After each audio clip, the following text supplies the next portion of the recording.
Hello dear students, welcome to magnet brains. मैं संचिता जैन आप सभी की सोशल साइंस एजुकेटर आज के सेशन में लेके आई हूँ आप सभी के लिए क्लास 10th बोर्ड के सामाजिक विज्ञान में अर्थशास्त्र यानी कि इकोनॉमिक्स का चैप्टर नंबर 2। और आज हम जानने वाले हैं इसका नेक्स्ट टॉपिक का नाम है संगठित और असंगठित के रूप में क्षेत्रकों का विभाजन। अभी तो हमने क्षेत्रों का विभाजन, अर्थव्यवस्था के क्षेत्रों का विभाजन 3 तरीके से पढ़ा था, प्राथमिक क्षेत्र, द्वितीय क्षेत्र और तृतीय क्षेत्र। अब हम जानेंगे संगठित और असंगठित क्षेत्रों को। ठीक है, कैसे अर्थव्यवस्था को संगठित और असंगठित क्षेत्रों में बांटा गया है। तो शुरू करने से पहले आप सभी से रिक्वेस्ट है कि जल्दी से जल्दी और ज्यादा से ज्यादा आज के सेशन को आप सभी लाइक कर दें, शेयर कर दें, साथ ही साथ चैनल को सब्सक्राइब भी कर दें, क्योंकि मैग्नेट ब्रेन्स प्रोवाइड कराता है आपको क्लास 6 से लेकर क्लास 12 तक के सारे courses free of cost, high quality education के साथ, फुल्ली ऑर्गेनाइज कंप्लीट कोर्स के साथ। हमारे पास आपके लिए कई सारे टॉप कोर्सेस हिंदी और इंग्लिश दोनों मीडियम में अवेलेबल हैं। सीबीएसई बोर्ड के साथ साथ MP board, UP board, Bihar board, Delhi board, Rajasthan board के सिलेबस को भी कंप्लीट कराया जाता है। कई सारे स्पेशल कोर्सेज भी हैं, जैसे कि वैदिक maths, crash course, spoken English, और इतने सारे कोर्सेस आपको एक ही सिंगल प्लेटफॉर्म पर हाई क्वालिटी एजुकेशन के साथ, फुल्ली ऑर्गेनाइज कंप्लीट कोर्स के साथ एकदम फ्री ऑफ कॉस्ट प्रोवाइड कराए जा रहे हैं। अगर आपको ई बुक्स, री नोट्स की भी आवश्यकता है, वीडियो के डिस्क्रिप्शन में उसकी लिंक दी है, जल्दी से जाइए और सारी जानकारी प्राप्त कर लीजिए। चलिए तो शुरू करते हैं आज का ये सेशन आपके लाइक और शेयर के साथ। ऑलराइट, तो संगठित और असंगठित के रूप में क्षेत्रकों का विभाजन जानते हैं। क्या होते हैं संगठित क्षेत्र और क्या होते हैं असंगठित क्षेत्र। सबसे पहले परिभाषा के रूप में हम समझते हैं संगठित क्षेत्रों को। तो इसमें वे उद्यम या कार्य आते हैं, उद्यम यानी कि परिश्रम या कार्य, ठीक है, सीधी सी बात है, या श्रम। तो इसमें वे उद्यम या कार्य आते हैं जहां रोजगार की अवधि निश्चित होती है।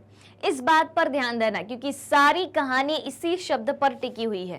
ठीक है, रोजगार की अवधि निश्चित होती है, यानी कि एक निश्चित समय तक के लिए आपको काम उपलब्ध करवाया जाता है, बीच में आपको काम से नहीं निकाला जाएगा। ठीक है, अब निश्चित समय के लिए काम दिया जा रहा है, यानी कि ये सरकार द्वारा पंजीकृत होते हैं, सरकार द्वारा रजिस्टर्ड क्षेत्र होते हैं संगठित क्षेत्र, इसीलिए इनमें एक निश्चित अवधि के लिए आपको काम दिया जाता है तथा निर्धारित नियमों वह विनियमों का अनुपालन करते हैं। यानी कि इन क्षेत्रों के जो रूल्स और रेगुलेशन पहले से डिसाइडेड होते हैं, निर्धारित होते हैं, उन्हीं के अनुसार काम होता है। तो कौन कौन सी बात सीखी? 3 बात याद रखनी है इसमें आपको। पहली बात तो ये है कि रोजगार की अवधि निश्चित होती है। ठीक, रोजगार की अवधि निश्चित होती है, यानी कि निश्चित रोजगार आपको दिया जाता है। ठीक, दूसरी बात क्या है? सरकार द्वारा पंजीकृत होते हैं।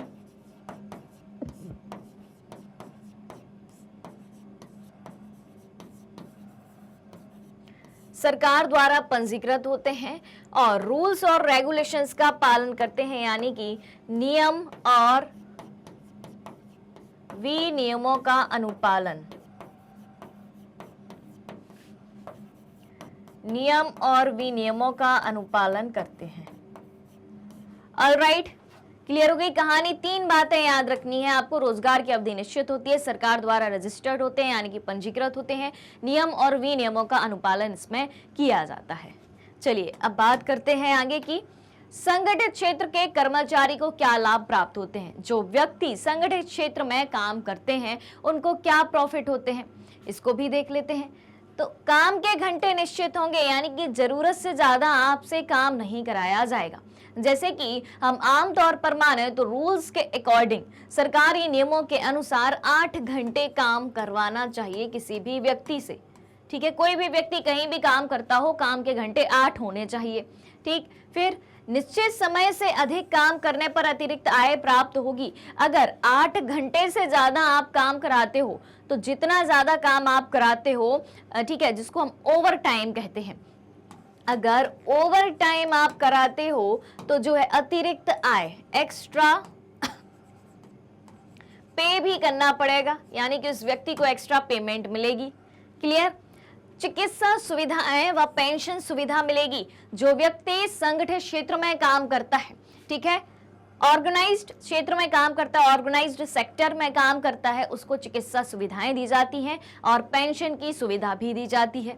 उसके बाद सवेतन अवकाश दिया जाता है। सवेतन अवकाश यानी कि उसको पेड लीव दी जाती है। जब उसको छुट्टी मिलती है, ठीक है, तो उसके पैसे नहीं कटते हैं, उसको उस दिन के भी पैसे दिए जाते हैं। ठीक, भविष्य निधि का सेवा अनुदान भी मिलता है। क्लियर है, ये सारी चीजें हैं। फिर उसके बाद कार्यस्थल पर उचित वातावरण और न्यूनतम सुविधाएं भी प्राप्त होती हैं। जहां वो व्यक्ति काम करने जाता है, कोई भी ऑर्गेनाइज सेक्टर हो, तो काम करने का माहौल उसे बहुत अच्छा मिलता है और उचित वातावरण मिलता है। ठीक है, और न्यूनतम सुविधाएं प्राप्त होती हैं, यानी कि जो बेसिक सुविधाएं होती हैं वो तो प्राप्त होती ही हैं।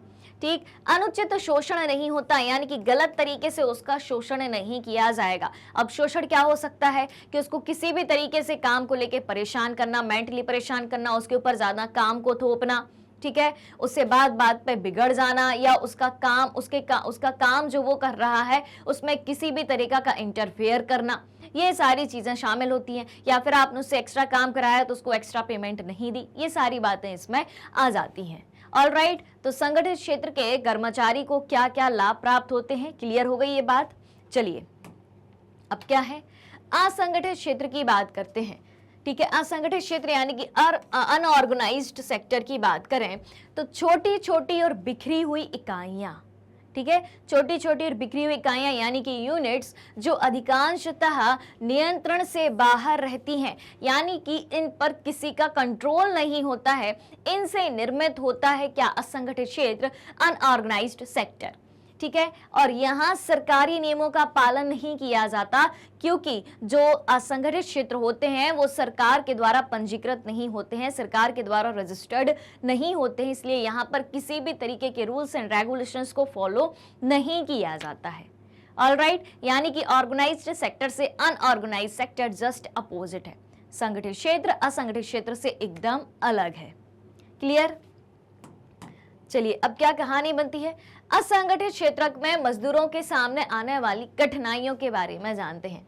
जो असंगठित क्षेत्र है उसमें मजदूरों के सामने क्या कठिनाई आती है। अब हमने देखा था संगठित क्षेत्र तो अच्छा होता है, उसमें काम करने वाले व्यक्तियों को काफी सारे लाभ प्राप्त होते हैं, सुविधाएं प्राप्त होती हैं। अब असंगठित क्षेत्र ना तो पंजीकृत है, ना रूल्स एंड रेगुलेशंस को फॉलो किया जा रहा है, ना कोई नियम है, तो मजदूरों को कठिनाइयां तो होंगी, यानी कि क्षेत्र में जो भी व्यक्ति काम करते हैं उनको कठिनाइयां होंगी। किस प्रकार की कठिनाइयां होती हैं, तो देखें यह क्षेत्र सरकारी नियमों और विनियमों को नहीं मानता है, सरकार के रूल्स एंड रेगुलेशंस को बिल्कुल भी नहीं मानता है। एक बात, न्यूनतम वेतन मिलता है, कम से कम वेतन मिलता है इस क्षेत्र में काम करने पर।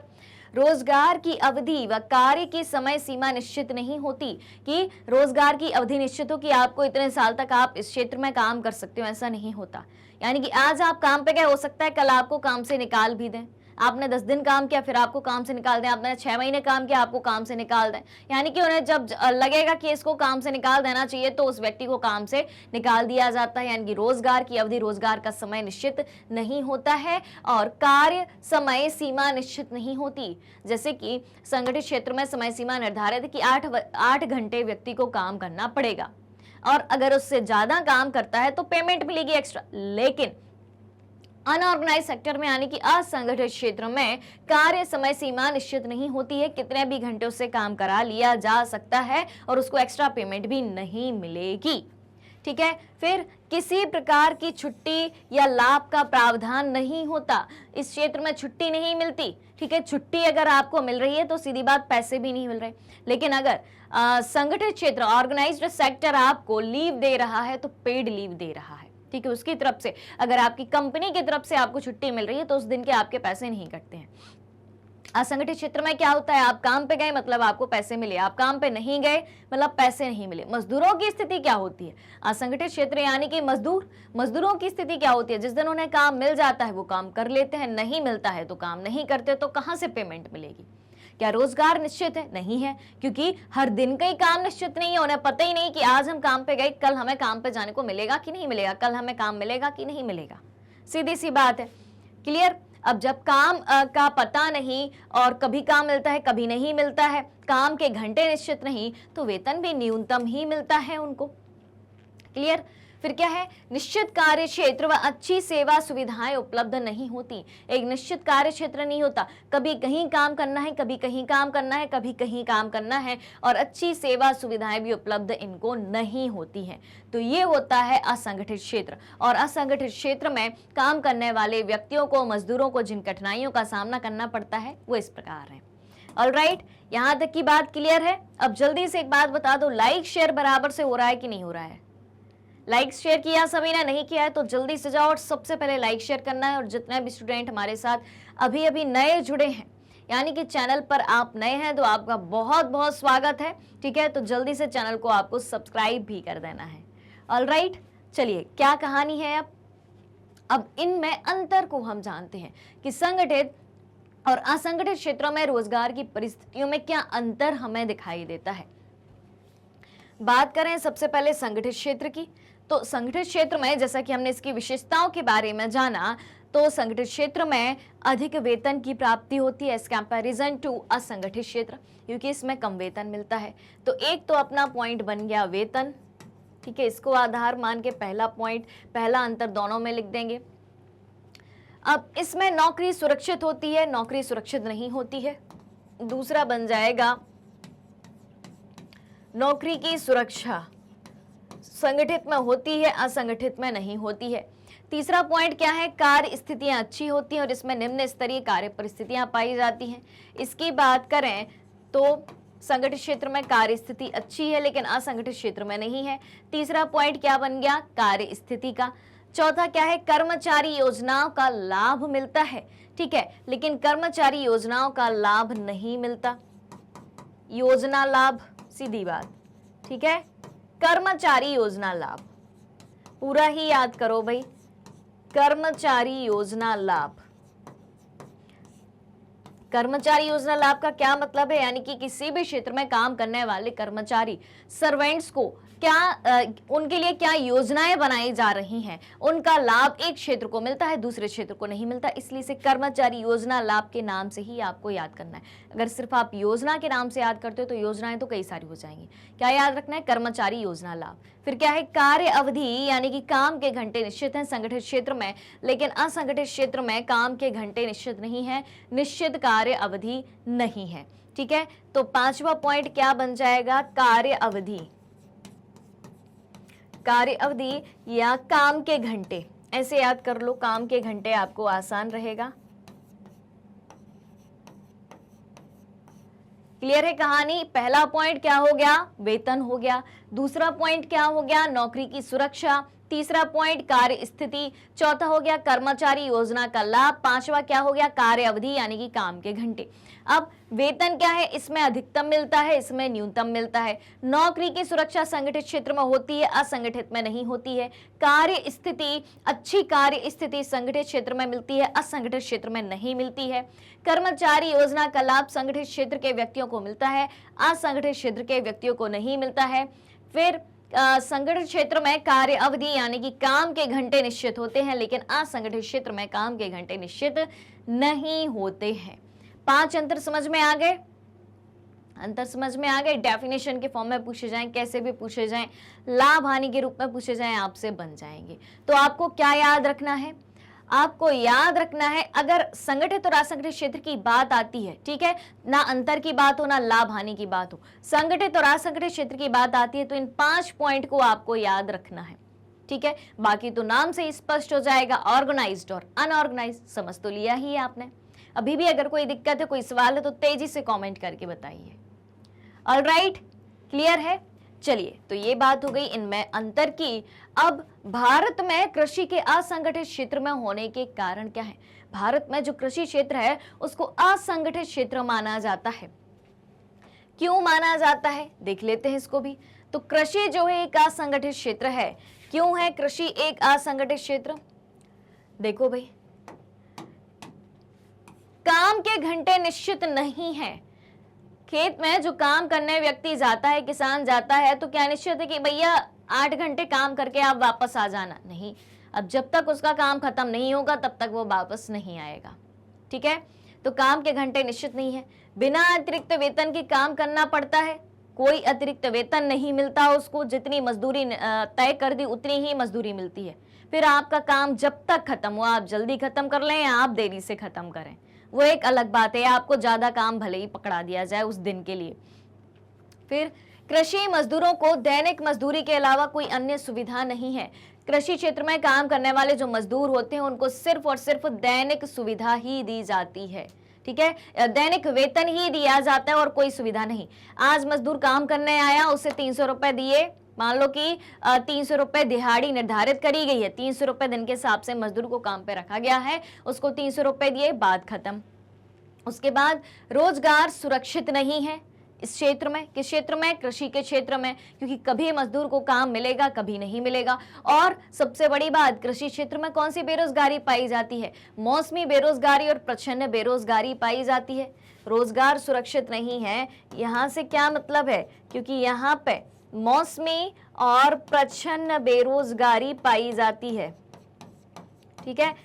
तो मौसम के अनुसार ही कृषि होती है। अब जब कृषि कार्य होगा, यानी कि कृषि क्षेत्र में बुआई का समय होगा तब रोजगार मिलेगा, कटाई का समय होगा तब रोजगार मिलेगा, बीच के महीनों में रोजगार नहीं मिलेगा। प्रच्छन्न बेरोजगारी, छिपी हुई बेरोजगारी भी है इसी क्षेत्र में, ठीक है। यानी कि एक ही क्षेत्र में जब जरूरत से ज्यादा व्यक्ति काम में लगे हुए हों लेकिन प्रोडक्शन उतना ना हो रहा हो तो पैसा भी उनको उतना नहीं मिलेगा, ठीक है। तो रोजगार सुरक्षित है क्या कृषि क्षेत्र में? नहीं है। फिर मजदूरों की कोई सुरक्षा है? नहीं है। नियम विनियम का पालन होता है? नहीं। रूल्स एंड रेगुलेशंस को फॉलो किया जाता है? नहीं। यानी कि सारी चीजें किस क्षेत्र से संबंधित हैं? असंगठित क्षेत्र से हैं। असंगठित क्षेत्र की जो बातें हैं, जिन कठिनाइयों का सामना मजदूरों को करना पड़ता है एक असंगठित या अनऑर्गेनाइज्ड सेक्टर में, उन्हीं सारी समस्याओं का सामना कृषि क्षेत्र में काम करने वाले मजदूरों को करना पड़ रहा है। तो इसके आधार पर हम कह सकते हैं कि कृषि क्षेत्र एक असंगठित क्षेत्र है, यानी कि एग्रीकल्चर सेक्टर जो है अनऑर्गेनाइज्ड सेक्टर है। ऑलराइट, क्लियर है कहानी? चलो भैया, क्लियर है तो बहुत अच्छी बात है। अब संरक्षण की आवश्यकता वाले लोग कौन से हो सकते हैं? बताओ भाई। असंगठित क्षेत्र की बात हो रही है तो असंगठित क्षेत्र में काम करने वाले कई सारे लोग होते हैं, अलग अलग क्षेत्रों में लोग काम करते हैं, ठीक है। तो इनको संरक्षण की आवश्यकता है क्या, और है तो किसे है? तो देखें, सबसे पहले हम बात करते हैं असंगठित क्षेत्र, ग्रामीण क्षेत्रों की बात करें तो भूमिहीन किसानों को असंगठित क्षेत्र की बात हो रही है। और इसी के साथ हम बात कर रहे हैं किसकी? ग्रामीण क्षेत्र की। किस क्षेत्र में? ग्रामीण क्षेत्र में, ठीक है। भूमिहीन किसान, जिनके पास स्वयं की भूमि ही नहीं है, ठीक है, उनको तो जरूरत है भाई किस चीज की? कि उनको प्रोटेक्शन प्रोवाइड कराया जाए, संरक्षण प्रोवाइड कराया जाए, ठीक है। कृषि श्रमिक, कृषि के क्षेत्र में काम करने वाले जो श्रमिक है, मजदूर हैं। छोटे व सीमांत किसान, छोटे व सीमांत किसान यानी कि जिनके पास बहुत ही कम भूमि है, मान लो कि 2 हेक्टेयर से भी कम भूमि है। अब उनकी भूमि पर इतना भी अनाज नहीं उग पाता कि वो अपने परिवार का ही पालन कर पाए। फिर वो क्या करते हैं? अपनी जितनी छोटी सी जमीन है उस पर खेती तो करते हैं, साथ ही साथ दूसरी जगह मजदूरी का काम भी करते हैं। पर क्या वो मजदूरी उन्हें हमेशा के लिए उपलब्ध कराई जाएगी? ऐसा भी नहीं है, ठीक है। काश्तकार है, बटाईदार है, शिल्पी है, यानी कि कलाकारी का काम करने वाले या कोई अन्य व्यक्ति हैं जो छोटे छोटे काम करके अपना गुजारा चलाते हैं, उन सब के लिए संरक्षण की आवश्यकता है ग्रामीण क्षेत्रों में, ठीक। अब शहरी क्षेत्रों में कौन से व्यक्ति हैं, शहरों में कौन से व्यक्ति हैं जिनको संरक्षण की आवश्यकता है और जो असंगठित क्षेत्रों में काम करते हैं? यानी कि डायरेक्टली हम ये पता करने वाले हैं कि शहरों में असंगठित क्षेत्र कौन कौन से होते हैं। तो देखो भाई, औद्योगिक श्रमिक यानी कि उद्योगों में काम करने वाले मजदूर। उद्योग धंधे कहाँ होते हैं? शहरों में ही होते हैं। निर्माण श्रमिक जो घर वगैरह बनाने का काम करते हैं, बिल्डिंग बनाते हैं, ठीक है। उसके बाद व्यापार व परिवहन में कार्यरत श्रमिक, ठीक है। फिर कबाड़ व बोझा ढोने वाले लोगों को संरक्षण की आवश्यकता होती है। तो ग्रामीण क्षेत्र में इन कामों में लगे व्यक्तियों को संरक्षण की आवश्यकता होती है। शहरी क्षेत्रों में इन कामों को करने वाले व्यक्तियों को संरक्षण की आवश्यकता होती है। ऑलराइट, तो हमें क्षेत्र पता चल गए कि असंगठित क्षेत्र गांव में कौन से हैं और शहरों में कौन से हैं। क्लियर? चलिए, और इसी के साथ आज का ये सेशन खत्म होता है। आज हमने अर्थव्यवस्था को दो अलग अलग क्षेत्रों के रूप में जाना, संगठित क्षेत्र और असंगठित क्षेत्र। डेफिनेशन को जाना, इसके फायदे नुकसान को जाना, इसमें अंतर को जाना। उम्मीद है सारी बातें समझ में आ गई होंगी। अगर कोई भी डाउट है तो जल्दी से कमेंट करके बताइए। अगर आप हमारे डेली के लाइव सेशन और रिकॉर्डेड सेशन से जुड़ना चाहते हैं, सारी चीजें उपलब्ध है मैग्नेट ब्रेन्स के यूट्यूब चैनल, वेबसाइट और एप्लीकेशन पर। मैग्नेट ब्रेन्स इंडिया का number 1 100% free online education platform है। इसके अलावा अगर आप ई बुक्स और ई नोट्स भी चाहते हैं, उसकी लिंक भी वीडियो के डिस्क्रिप्शन बॉक्स में दी गई है, वहां से आप अवेल कर सकते हैं। हमारे पास आपके लिए कई सारे टॉप कोर्सेस हिंदी और इंग्लिश मीडियम दोनों में अवेलेबल है। CBSE board, Delhi board, Bihar board, UP board, MP board, Rajasthan board के सिलेबस को कंप्लीट कराया जाता है। और स्पेशल कोर्सेज भी है हमारे पास, वैदिक मैथ्स क्रैश कोर्स और स्पोकन इंग्लिश, और इतने सारे कोर्सेज एक ही सिंगल प्लेटफॉर्म पर हाई क्वालिटी एजुकेशन के साथ, फुल्ली ऑर्गेनाइज कंप्लीट कोर्स के साथ आपको एक ही सिंगल प्लेटफॉर्म पर फ्री में प्रोवाइड कराए जा रहे हैं। यानी कि किसी भी कोर्स को परचेस करने की जरूरत है ही नहीं, यानी कि पेड सब्सक्रिप्शन की जरूरत है ही नहीं, क्योंकि सारी चीजें एकदम फ्री ऑफ कॉस्ट आपको प्रोवाइड कराई जा रही हैं। आपको क्या करना है, बस आपको पढ़ना है, बस आपको अपना समय देना है और पढ़ना है बहुत अच्छे से, क्योंकि ऑर्गेनाइज्ड वे में सारी चीजें पढ़ाई जा रही है। एकदम बूंद बूंद से आपका सिलेबस कंप्लीट कराया जा रहा है। मैग्नेट ब्रेन्स यूट्यूब के अलावा अदर सोशल मीडिया प्लेटफॉर्म जैसे कि Facebook, Instagram, Twitter, Telegram, WhatsApp पर भी उपलब्ध है। आप हमें यहाँ भी फॉलो कर सकते हैं, यहाँ से भी सारी जानकारी प्राप्त कर सकते हैं। तो आज के सेशन को ज्यादा से ज्यादा लाइक और शेयर करते हुए चैनल को सब्सक्राइब भी करना है। हमारे साथ बने रहिए, जुड़े रहिए, पढ़ते रहिए, खुश रहिए। Thank you so much.